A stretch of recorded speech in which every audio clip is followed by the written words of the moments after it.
Hello student, I am doctor Anu Banshiwal और आज के ऑनलाइन लेक्चर का हमारा टॉपिक है कर्वेचर।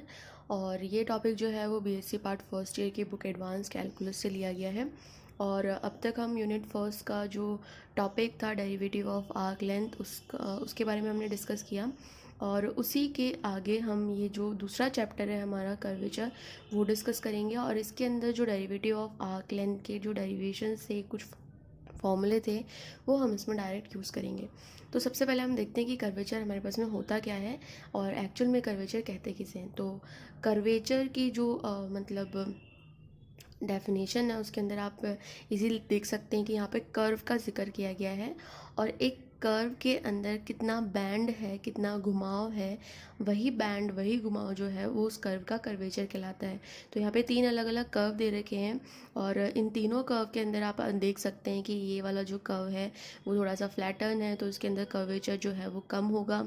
इसके अंदर थोड़ा सा बैंड है तो इसमें कर्वेचर आपको दिखाई दे रहा है कि इसके अंदर लिटिल बिट ऑफ कर्वेचर है, यानी कि लिटिल बिट ऑफ बैंड हमें कर्व के अंदर दिखाई दे रहा है। और ये वाला जो कर्व है ये पूरी तरीके से घुमा हुआ है तो इसका कर्वेचर जो है इन बाकी के दो कर्व से क्या होगा, ज़्यादा होगा। तो यानी कि जिस कर्व के अंदर ज़्यादा घुमाव होता है, ज़्यादा बैंड होता है, वही बैंड जो है वही घुमाव हमारे पास में कर्वेचर कहलाता है।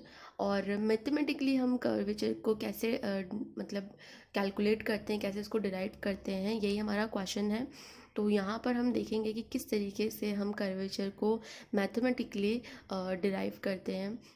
उसके लिए हमने इसकी मैथमेटिकल डेफिनेशन पढ़ने के लिए यहाँ पर एक डायग्राम लिया है एक्स वाई प्लेन के अंदर। और इस प्लेन के अंदर हमने एक कर्व बनाया है। कर्व हमारे पास में एल से लेकर एम तक एक कर्व है जिसमें हमने दो बिंदु लिए हैं पी और क्यू। पी बिंदु का ही एक नेबरहुड पॉइंट है क्यू। ये दोनों बिंदु बहुत ही पास पास हैं और इन दोनों बिंदुओं पर मैंने क्या किया है, नॉर्मल ड्रॉ की है। पी पर नॉर्मल ड्रॉ करी तो ये आया और क्यू पर नॉर्मल ड्रॉ करी तो ये आया।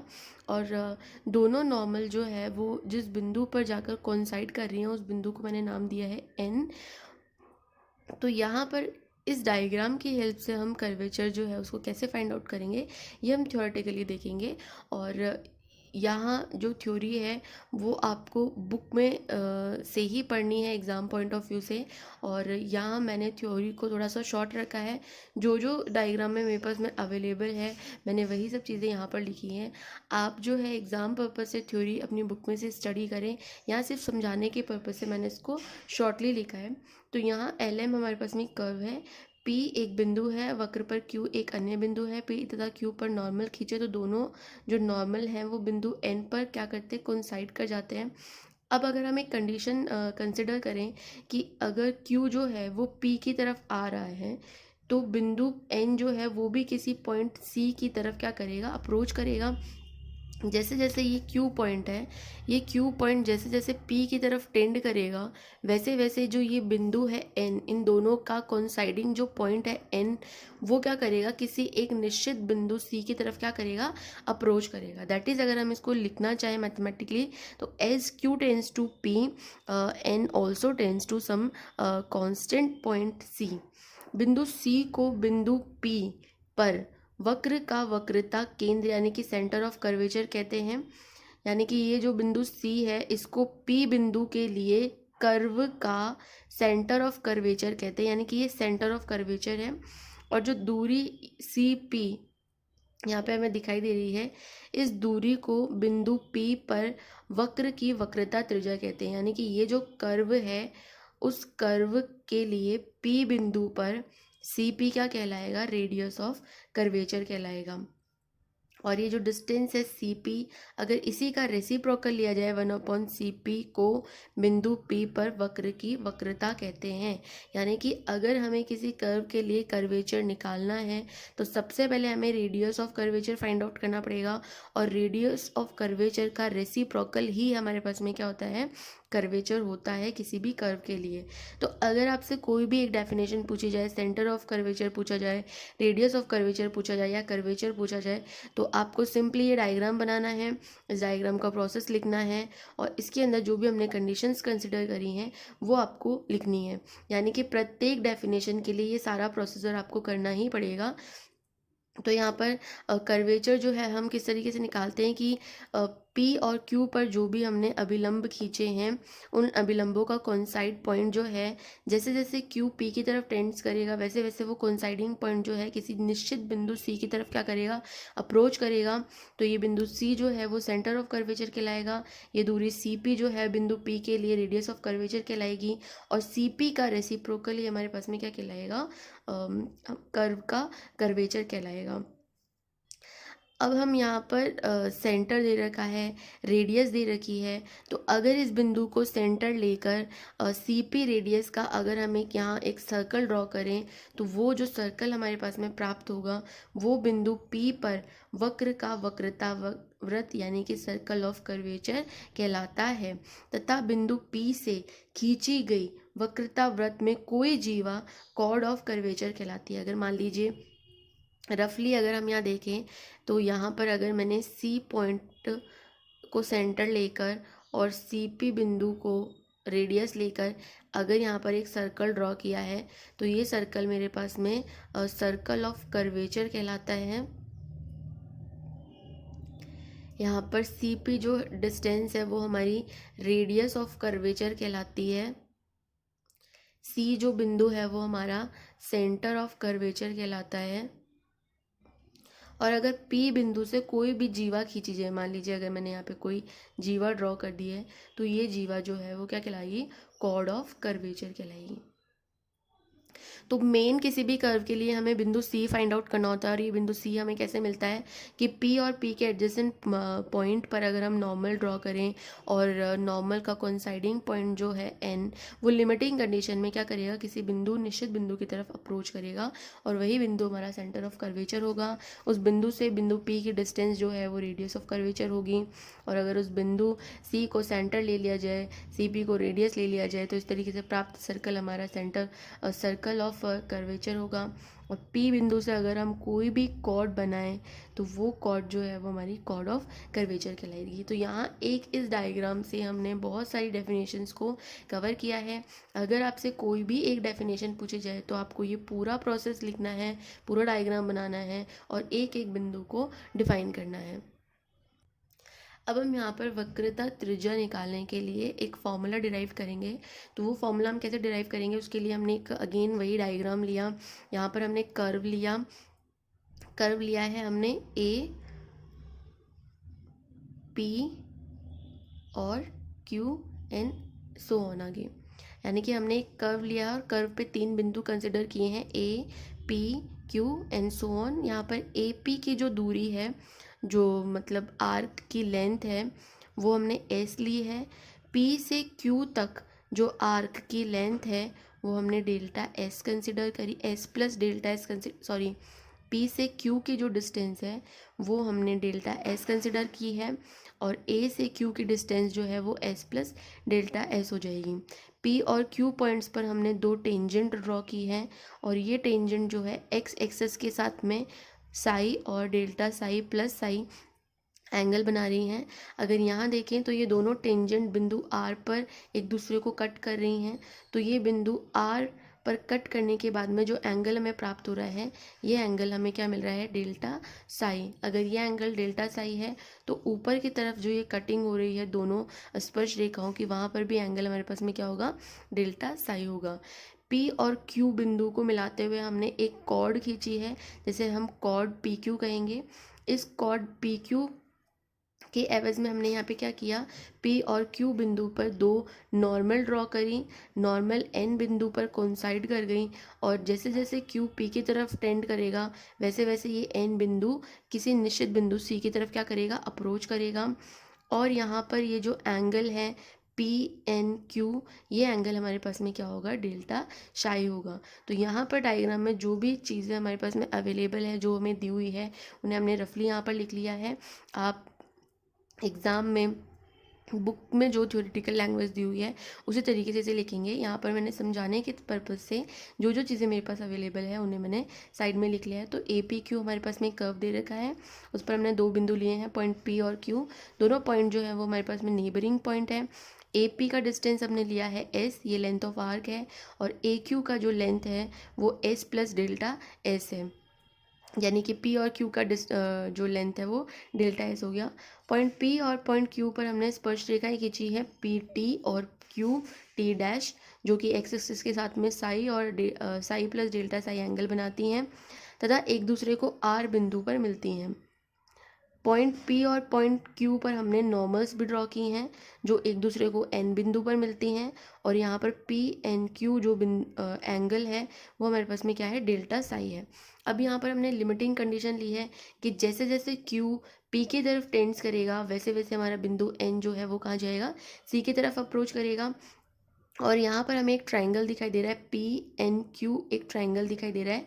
यहाँ कॉर्ड और ये जो दोनों नॉर्मल हैं इनको मिलाकर हमने एक ट्राइंगल ड्रॉ किया है। तो ट्राइंगल पी एन क्यू में हम साइन फॉर्मूला यानी कि ज़या सूत्र से ये लिख सकते हैं कि जो भी भुजा है, अगर हम पी एन भुजा ले रहे हैं तो ये पी एन भुजा जो है वो अपने सामने वाले एंगल के बराबर होगी। तो यहाँ पर मैंने लिया पी एन बटा P N upon code P Q. तो पी एन जो है इसके सामने वाला जो एंगल है वो हमारे पास में क्या हो गया, एन क्यू पी एंगल होगा, और कॉड पी क्यू के सामने वाला एंगल होगा पी एन क्यू। तो ये हो जाएगा P N upon code P Q बराबर sine N Q P upon sine P N Q. यहाँ पर N Q P as it is आ जाएगा, और पी एन क्यू यानी कि पी एन क्यू एंगल हमारे पास में क्या है, डेल्टा साई है। और ये डेल्टा साई एंगल हमें कहाँ दिखाई दिया था, टी आर टी डैश पे दिखाई दिया था।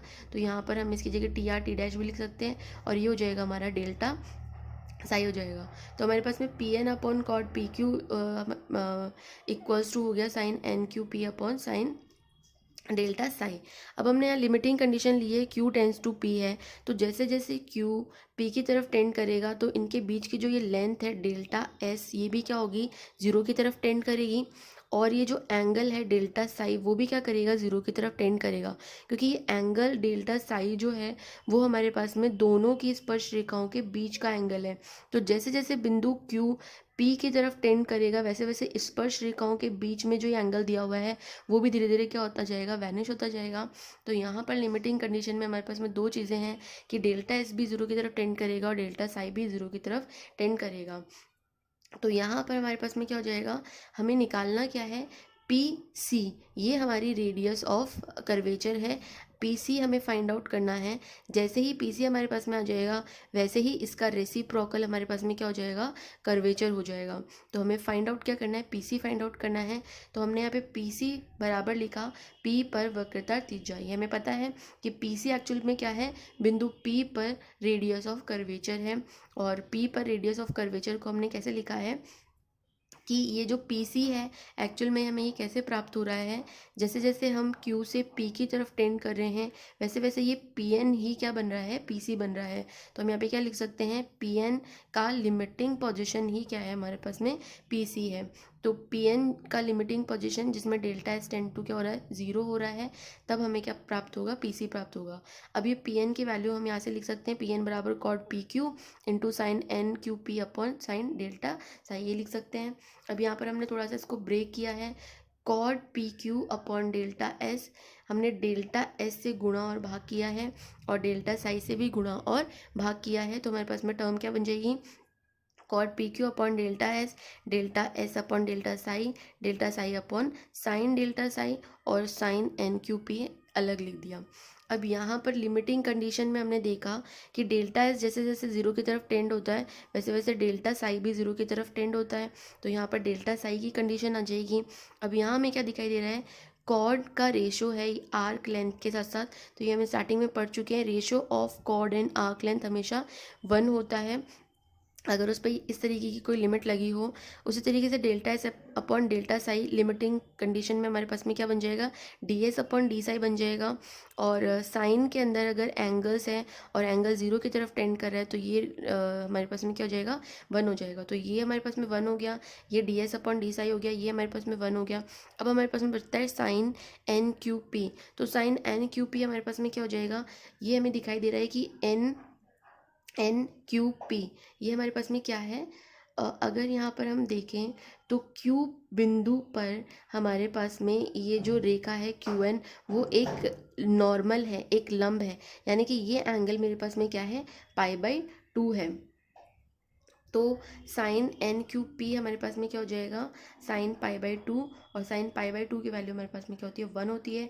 तो यहाँ पी सी जो है एक्चुअल में बराबर हो गया 1 .ds अपॉन डी साई के, और पी सी यानी कि रेडियस ऑफ कर्वेचर को यहाँ पे डिनोट किया गया है रॉ ग्रीक लेटर से, equals to d S upon D psi. तो यहाँ हमें एक रिलेशन फाइंड आउट हुआ है एस और साई के बीच में, और एस और साई के बीच में कोई भी रिलेशन जो है वो कर्व का क्या कहलाता है, इंस्ट्रिक इक्वेशन कहलाता है, यानी कि इसे नेज समीकरण कहते हैं।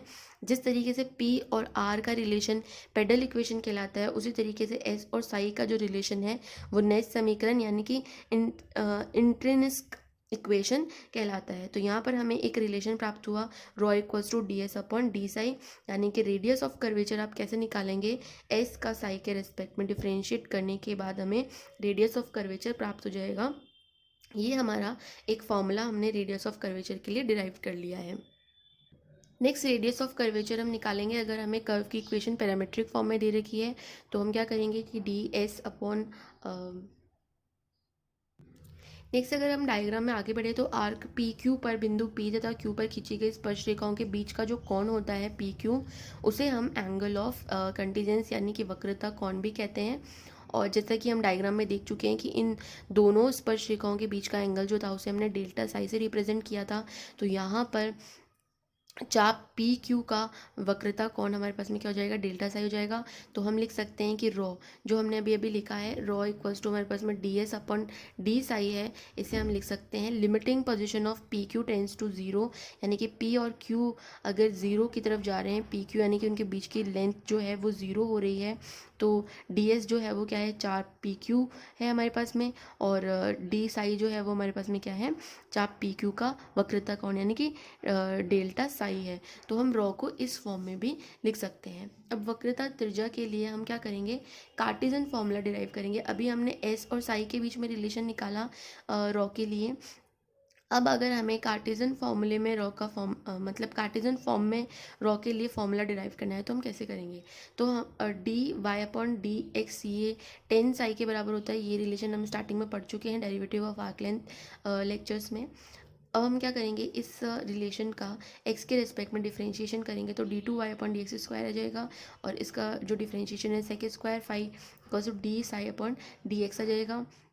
अब साई और एक्स के अंदर डायरेक्ट कोई रिलेशन नहीं है, तो हम क्या करेंगे, ब्रेक कर देंगे, साई अपॉन डी एस कर देंगे and D S upon D x कर देंगे। तो D S upon D x जो है, इसके लिए हम फॉर्मूला जो है अर्लियर ऑनलाइन लेक्चर में पढ़ चुके हैं। तो ये होता है 1 + dy/dx का होल स्क्वायर का होल पावर 1/2, और यहाँ पर D psi upon D S जो है वो हमारे पास में क्या हो जाएगा, 1/ρ, जो कि हम निकाल चुके हैं ऑलरेडी, और इक्वल्स टू में d two Y upon D x square चल रहा है।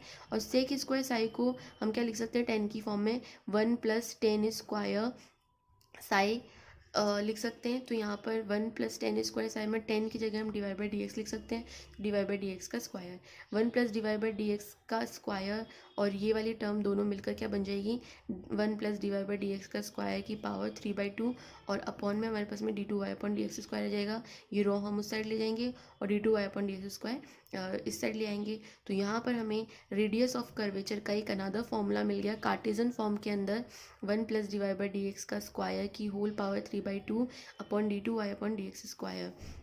अगर हम यहाँ पे y1 dy/dx मान ले और y2 d2y/dx स्क्वायर मान ले, तो हमारा फॉर्मूला जो है वो कुछ इस फॉर्म में रिड्यूस हो जाएगा। और अगर एक्सेस को इंटरचेंज कर दें, x को y में और y को x में इंटरचेंज कर दें, तो हमारे फॉर्मूले में जहाँ y था वहाँ x हो जाएगा, और जहाँ x था वहाँ y हो जाएगा। मोस्टली ये फॉर्मूला तब काम में आता है जब किसी कर्व की स्पर्श रेखा जो है वो क्या हो, y x के क्या हो, समांतर हो, तब हम इस फॉर्मूले को यूज़ करते हैं। नेक्स्ट अगर हमें कर्व की इक्वेशन पैरामीट्रिक फॉर्म में दे रखी है, तो हम कैसे radius of curvature find out करेंगे। तो यहाँ पर हमने पैरामीट्रिक कर्व की इक्वेशन ली है, x = ft, y = φt।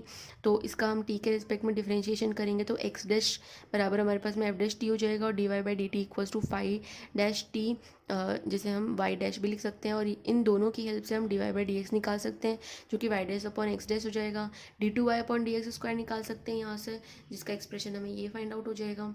D two Y upon D x square और D Y by D X की वैल्यू जो है वो हमारी रॉ के फॉर्मूले में हम लिख सकते हैं 1 plus D Y by D X का स्क्वायर की power 3/2 upon D two Y upon D x square. इस फॉर्मूले में हम D Y by D X और D two Y upon D x square की वैल्यू रख देंगे, तो हमें पैरामेट्रिक कर्व के लिए रेडियस ऑफ कर्वेचर का फॉर्मूला प्राप्त हो जाएगा।